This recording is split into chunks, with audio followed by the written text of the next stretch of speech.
Maintenant, voyons les aspects un peu plus techniques, agri-agro. Alors, nous accueillons Amandine Foria, conseillère viticulture à la Chambre d'agriculture Drôme-Ardèche. Bonsoir Amandine. Pouvez-vous nous présenter les missions de la Chambre d'agriculture, s'il vous plaît? Donc, bonsoir à tous. Je suis Amandine Foria, je travaille pour la Chambre d'agriculture de l'Ardèche. Et effectivement, durant ces 2 dernières années, donc 2021 et 2022, on était en charge avec ma collègue Sophie Buléon de suivre ces fameux essais, notamment sur l'efficacité biologique d'une part pour la vigne, et on était en collaboration justement avec la MSA sur toute la partie santé et exposition des opérateurs. Du Alors, coup, je vais être assez synthétique hein, parce que Denis et Philippe font déjà pas mal dit de choses sur l'expé et puis comment ça a pu se passer. Donc, les drones, oui, ils ont leur place dans la pulvérisation en agriculture et effectivement, comme on disait, notamment sur la viticulture de forte pente. Bah, d'une part, comme on l'a vu à travers tout ce qu'a dit Philippe, par rapport à tout ce qui est santé des opérateurs, les risques physiques, comme on expliquait, tout ce qui est fatigue du corps, mais aussi accident, et tout ce qui est exposition, justement, la MSA avait montré par des analyses qu'on avait 100 fois moins d'exposition aux produits avec un droniste qu'en applicateur à dos. Et ils avaient fait aussi toute une étude sur la cardiofréquence-métrie et la récupération des applicateurs. Et du coup, les objectifs, on va dire, en termes d'efficacité biologique, nous, dans notre secteur, alors c'est peut-être pas dans tous les vignobles comme ça, mais en tout cas chez nous, avec le mode de conduite qu'on a aujourd'hui, on avait des efficacités biologiques identiques, que ce soit d'un pulvérisateur à dos comparé à une pulvérisation par drone. Et à moyen terme, je dirais qu'on compte aussi sur l'adaptation en fait, de cette nouvelle technologie pour essayer, nous, on va dire, dans un futur assez proche, d'adapter de mieux en mieux les doses. C'est-à-dire qu'aujourd'hui, nous, on est confrontés à une demande, on va dire, sociétale, effectivement, de protection de l'environnement et puis d'utilisation, de réduction d'utilisation des produits phytosanitaires.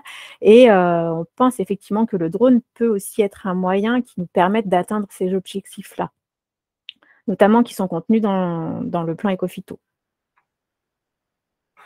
d'accord, très bien. Alors, pensez-vous que d'autres cultures pourraient également bénéficier, finalement, en dehors de cet aspect forte pente et vigne? Tout à l'heure, on parlait un peu de riziculture, mais pouvez-vous nous dire un peu les cultures qui seraient concernées par les applications drone? Alors, ça a été effectivement évoqué un peu en amont.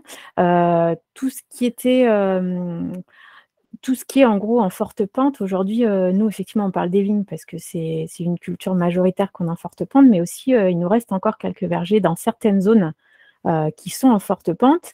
Et on peut aussi avoir, on parlait des rizières, on peut, enfin, il y a certaines conditions, notamment si on ne peut pas pénétrer dans les parcelles, qui peuvent être aussi des situations dans lesquelles on peut avoir besoin d'avoir un recours justement à autre chose que du terrestre. Enfin, si on peut dire que le drone n'est pas terrestre.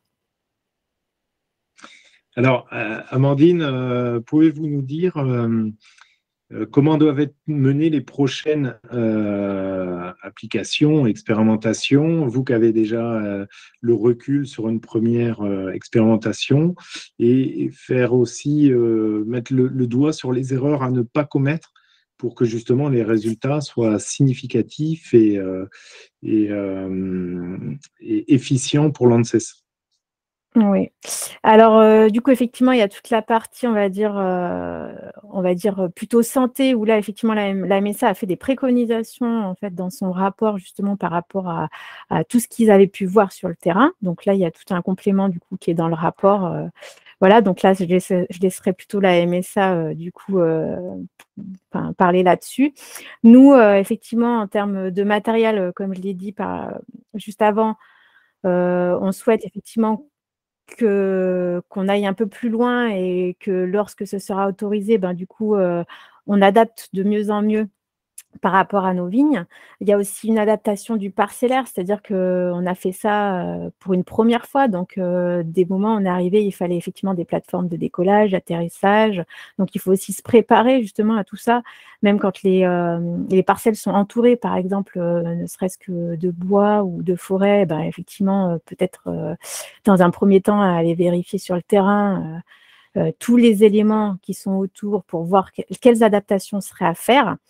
Après aussi, j'insiste aussi sur être assez vigilant, c'est-à-dire qu'aujourd'hui, tu l'as rappelé en début de webinaire, aujourd'hui on est encore sur une interdiction.